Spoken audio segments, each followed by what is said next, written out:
Well, hello, my friends, and welcome, finally, to a brand new episode of Dunswell Zoo. This time we are, of course, building for the South Island Takahe. Now, as many of you will probably know by now, apologies if you can hear a fan or my cat in the background. It's very warm over here, and the cat's just being the cat. Yeah, I've had trouble getting into Dunswell Zoo. There were some issues that arose, like, pretty suddenly, like, out of nowhere. Anyway, posted about it on the modding server on Discord, words, and Hexabit was kind enough to be able to answer my call for help and suggest a solution, and that solution did work, which was something to do with mods that haven't been updated in a while. They have something called an asset packages extra list.ovl, and there were 1, 2, 3, 4, 5, 6, 7, 8, 9, 10, 11, 12, 13, 14, 15, 16 mods that I were using that had this this asset packages extras list. Removing the mods that had that worked. Unfortunately, some of those are the mods that we're using in the zoo, like right now, like the guanaco, Azara's agouti, mountain tapir. They all had it, but Hexabit did some checks, and the guanaco, the agouti, and the mountain tapir shouldn't have had them. So I think what's happened is, as I've added the new versions, it's not overwritten all the files. So anyway, that's now fixed, but the mods that still have them are the black lemur, the Grevy's zebra, the Cape zebra, the Rowan antelope, the lowland anoa, and the blue crane. Those are the mods that still have those asset packages extra list that need updating so that they don't crash the game. Unfortunately, the blue crane was going to be one of my opening animals for the Africa sections. That might need to be rearranged. So if you are experiencing similar problems of crashing when pressing play and you use mods, it might be to do with one of the mods you're using has that asset packages extras list. But I'm back in Dunswell Zoo and everything's working fine now, touch wood. So Takahe habitat then, my original design was to have this sort of arched habitat. So it had a curved roof that was made of mesh, and it was going to be really sort of typical aviary looking. I abandoned that fairly quickly because I'm not at the point yet where my skill level is good enough for custom curved roofs. And B, the Takahe are flightless and they prefer to sort of live in alpine sort of, not so much slopes, but sort of alpine, let's say grasslands, sort of mountains, but not like really steep rocky mountains. But they're also found in swamps, and that's where they are native to, because they are a swamp hen. They are nationally vulnerable in New Zealand and endangered as far as the IUCN is concerned. Personally, I'd have put them at critically endangered, if not well, I mean, you can't go any higher than critically endangered because it's extinct in the wild. I'd have put them at critically endangered because there's less than 500 of them. And I don't know if that's in the world or in the wild. It doesn't say. It just says the population is 440 as of October 2021. I would imagine that's the wild. But then Takahe aren't kept in captivity. There's one zoo in the world that has South Island Takahe, and that's Auckland Zoo in New Zealand. And their habitat is shared with other birds. It's sort of like a big mesh aviary. And I didn't feel confident in recreating that, nor did I particularly want to recreate that. So instead I go for this, which is sort of a rustic looking habitat. I wanted it to have sort of an alpine-y cottage feel, but also still feel quite New Zealandish. And I was going to leave the habitat open topped because, of course, they can't fly. But, you know, we're building as realistic as we possibly can within Planet Zoo here. Bird flu in the real world, in our world, is a major thing. And having an open-topped Takahe habitat, given how rare these birds are, is not something I wanted to risk. So we've gone for a roofed habitat, and they sort of look the same, the three habitats, but hopefully I've made them interesting enough that they all look a little bit different. You can only keep two together at a time, which is as it would be sort of in the wild. A pair would have a territory that they would sort of maintain. So you may come across like multiple Takahe across your journey, depending where you are in New Zealand. But they don't socialise very well with each other. It's just sort of they have their own territories. And that's that. Unfortunately, as I've mentioned a few times, the Takahe is threatened with extinction, primarily due to the introduction of species, which for the Takahe is the stoat is the main predator, and the red deer competes for food. Reducing the number of red deer and stoats has helped with the Takahe population and other populations of animals too. A big thing we've been discussing these past few episodes is how problematic invasive species are for wildlife in New Zealand and Australia. So it's only fitting that trend continue here, I suppose. There are protected areas within national parks for the Takahe, and there are some private sanctuaries that breed Takahe for reintroduction into the wild. But the only place in captivity that I've been able to find that you will see them is Auckland Zoo in New Zealand, of course. But we have them here in Dunswell Zoo. And for me, including this bird was a no-brainer. It's a beautiful bird. It's like a really colourful moorhen. If you don't know what a moorhen is, maybe look it up. I don't know what the equivalent is depending where you're watching from. Moorhens are pretty common in Europe and the United Kingdom. Coots are another one. So it's like a really colourful version of them. Bit stockier, a bit bigger as well. But yeah, they're a little bit, I don't want to say docile, but they're not the brightest of birds, nor the most well equipped when it comes to evading predators. Domestic dogs can be an issue for Takahe too. Not so much feral cats for Takahe.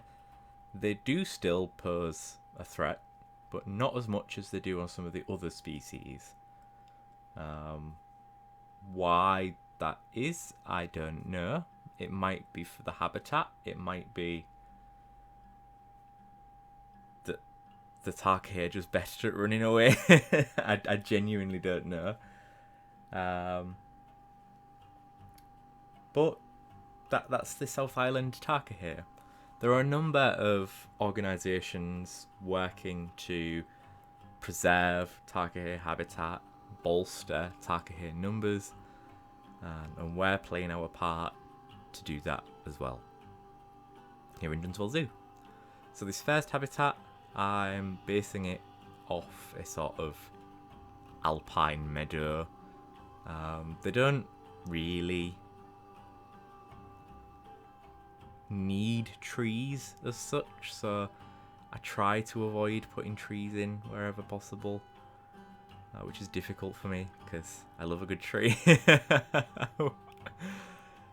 But yeah, the planting's not major here. It's important in a sense for sort of natural breeding, for the chicks to be released back into the wild. The Takahe can make a nest sort of within the bracken or under a bush, something like that. So that's there, but trees aren't really a thing for Takahe, so we don't have any. There's nothing else to say other than that, I suppose. The habitat is literally as basic as you could probably get in terms of planting and shape. You know, it's a rectangle, and it's all pretty small, low level, not much planting. Putting that roof in now. Decided to do a custom one rather than just place the framed mesh pieces down, and it comes back to bite me, as most things usually do. Because things start not to line up partway through, and playing Planet Zoo with OCD is sometimes very problematic. Depends how I'm feeling. Sometimes I'm like, meh, not really bothered. And other times I'm like, that doesn't match up. It is really annoying me that doesn't match up.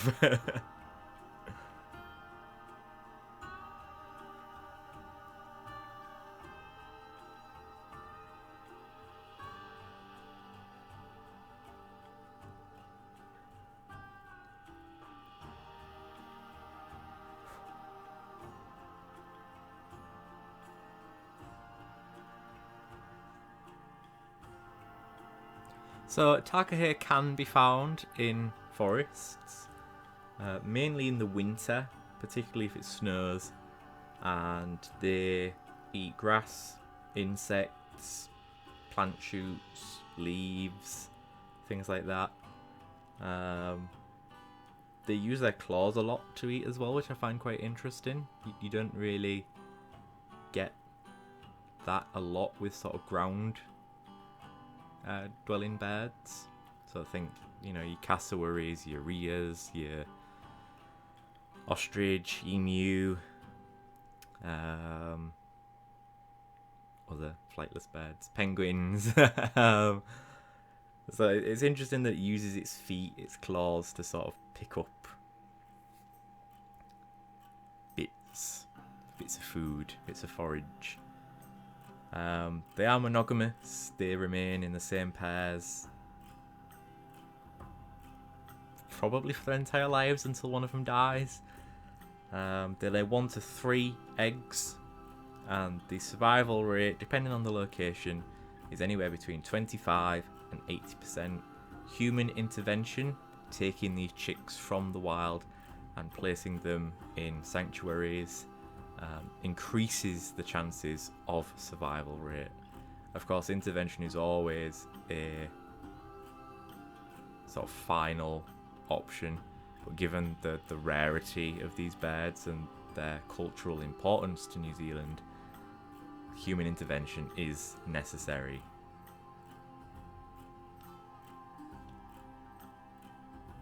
Males and females, not much difference between them visually. They all have the same colorations.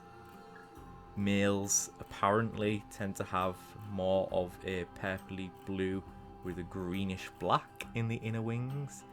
You can't really tell in the game, to be honest. They live for between 18 to 22 years. That's their lifespan.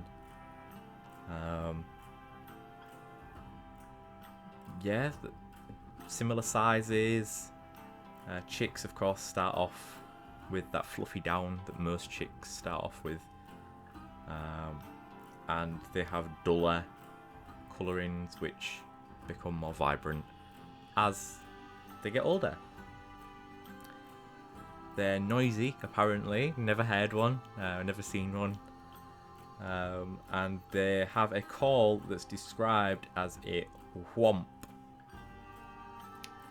which I assume is a pum, pum, pum, pum, something like that. That's what I would say is a whomp. Yeah, that's pretty much it for what I have to say about the Takahe. So this other habitat, what I'm doing on the right here, this is the sort of rewilding habitat, and that's to get them ready to be returned to the wild or to go to sanctuaries in New Zealand where they would live as wild a life as possible. And I think the live section's coming up now, so I shall see you all very shortly. Enjoy the rest of the speed build.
So welcome to the live section, my friends, and we're just taking a walk out the back of the Night Down Under house, the Nocturnal Australasian technically house, a Night Down Under, yeah. So I've got this area to do. So essentially, there's going to be like a notice here what says how the Australia house and the rest of the zoo works. There are solar panels on the roof, like bigger versions of that one, and they obviously produce electricity. The heat, the hot air, what gets trapped sort of beneath the roof and the solar panel, that is sucked in to the buildings and circulates that way, which helps to bring the cost of heating the buildings down as well. And then rainwater is collected across the entire zoo for use in gardens and planting and stuff like that. And then we've got a little sort of staff area here that's, it's not really behind the scenes. There's a barrier there to stop guests from walking on this. And we've got a little trade centre and a quarantine. And then we've got some other staff facilities behind the Takahe. And then this will continue around here. Is this the empty one? This is the empty one, yeah. And I'm going to put a staff room in here, I think. And of course we have the monorail. But yeah, I wanted this to be on show because this is sort of a... You spent a lot of time inside in sort of a Night Down Under and then the Australia house. So you'd come out here and there's like lots of stuff on show. You can see the zoo boundary wall. This is sort of the end of the zoo. I might put some ivy on that, just spruce it up a little bit. I don't like the fact you can see it. And of course we've got climate change and repairing the ozone layer. Some little benches. got this, what's the word I'm looking for? What's it called now? An arbor. There we go.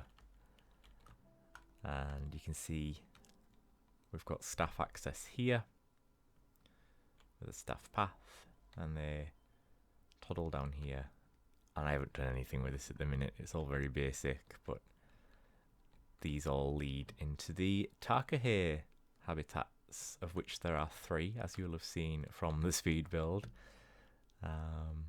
Need to put some more wall in there. Completely forgot about that, and probably tidy this up a little bit. Not that it needs it because it's offshore, but we'll see. Not happy with the inside of this one, I'll be honest. But because this habitat is for preparation for release into the wild, there doesn't need to be any separation really. Whereas the other habitats, obviously, you would need to separate the young and the adults. So you can't do that in these either, but it just need to fix that. I forgot about that. It just looks better, I think, this one. So we'll head around the front and we will show you the finished articles, because that's what you're here for. So even this isn't 100% finished yet. I need to put a sign here. Let's say it's like Takahe Breeding Centre or something like that. I might move the roof down a little bit. You can see we have got a bit of a gap. I'm not 100% satisfied with that. It's the problem of playing Planet Zoo with OCD. But yeah, essentially you get to this point and you can either head on into the food court, head on over to the monorail, or you would walk down there and that leads to the Africa zone. But we're here for the Takahe. So I've put all this planting in just to provide some extra privacy, to try and diffuse that sound. I have got the signs up for guests to be quiet, but you know what people are like. Let's see if we can see any Takahe. So the first 2 habitats are quite large and they are more or less the same in terms of design. We have 2 Takahe there. They're absolutely stunning birds. I adore them. Yeah. So cool. And they've got, you'd look at it and you think, oh, it's a pond, but they wade through this. That's what they are. They're like swamp hens essentially. So, and I've just put these little bird decals on from the Safari Pack by Nicholas Lion Rider, just in case any birds do get through, they can see that this is glass and not to fly into it head first. So there's our first 2, and then if that's all you want to see, you can cut back out, or you can carry on. Second habitat, again, very similar design.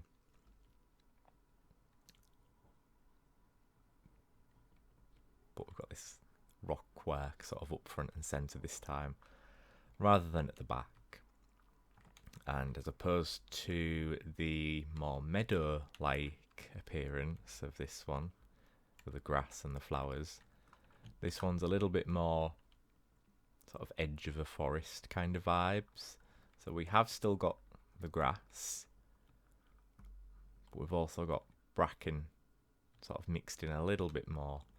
I might even mix some more in, to be honest.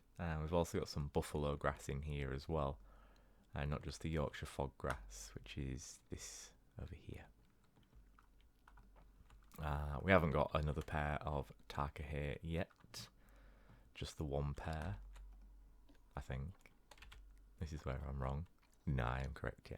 So we've just got the 1 pair of Takahe, which is understandable. They're very, very rare animals. And then the last habitat then, specifically designed for getting them more accustomed to being returned to their native homeland of New Zealand, either in a sanctuary or out in the wild. And so the viewing opportunities in here are a little bit more limited. They can't get quite as close to the windows. And probably about half the habitat is unable. Not unable. What's the word I'm looking for? Half the habitat is unviewable to the public. That's not the word I was going for, but it's the better word, so we'll stick with it. So the chicks would probably move into here, and then they'd be rehabilitated to be wild again. And they can climb on all this rockwork, which is great because this is what they would do in the wild. And I tried something different this time. We have got some flowers mixed in just to get them used to some of the different scents, what they'll experience in the wild. I say some flowers, there's only one. I'll put some more flowers in here. Yeah, I've mixed some of the grass in with this forage box. I really wanted to avoid the typical sort of zoo enrichment for this particular habitat because it is rewilding.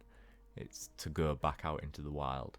So, you know, they're not going to encounter things like the mirror mobile, which we've got at the back there, and the slow feeder, and balls and boxes and things like that.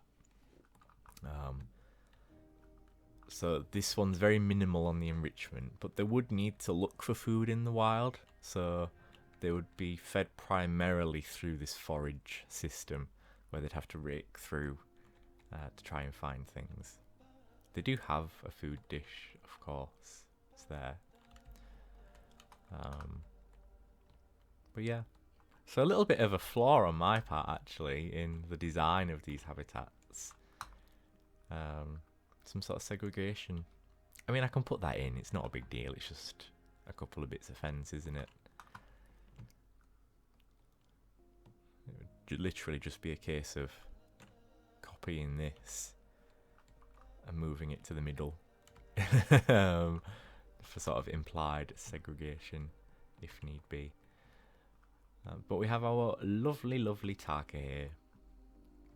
Before we get back to them though, next episode is going to be the tour of a night down under. I want it to be as finished as possible before we do the tour, because obviously I don't want to be showing like unfinished education and stuff like that. So I want this to be done. This thing on the left. And I think everything else is done in here actually. If I oops. Oopsies. I need to adjust some of the planting. That's something that needs to be done. That's the asphalt roof for the staff. Yep. So I need to adjust that. We've got any other oopsies with the planting? It doesn't look like it, to be fair, does it? I think it's just those. Oh no, we've got another one.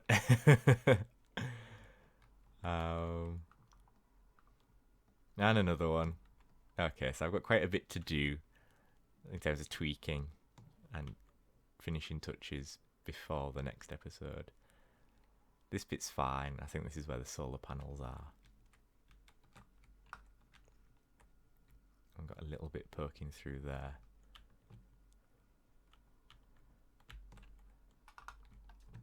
Any more for any more? Nope, everything's fine in here. Everything's fine in here. Everything's fine in here. Everything's fine in here, including the weirdly textured tree. So yeah, there's some stuff to do before the next episode's ready. Anyway, I shall see you all in the next episode. Thank you very much for watching. Please remember to hit that like button and subscribe to the channel. It really helps me out and helps the channel grow. You can also find me on Instagram and Twitter at JW_YT. And it's going to walk off. I know it's going to walk off. Every time this happens. Either way, my friends. Okay, that one's sat down. We'll focus on this one. This one's playing nice. Its foot is also stuck through its body. We'll ignore that. Thank you very much for watching. I hope you have enjoyed. Like, subscribe, follow me, comment, and I shall see you all in the next episode or in Tembe. Until then, my friends, thank you very much for watching. Stay safe, stay kind, and bye-bye for now.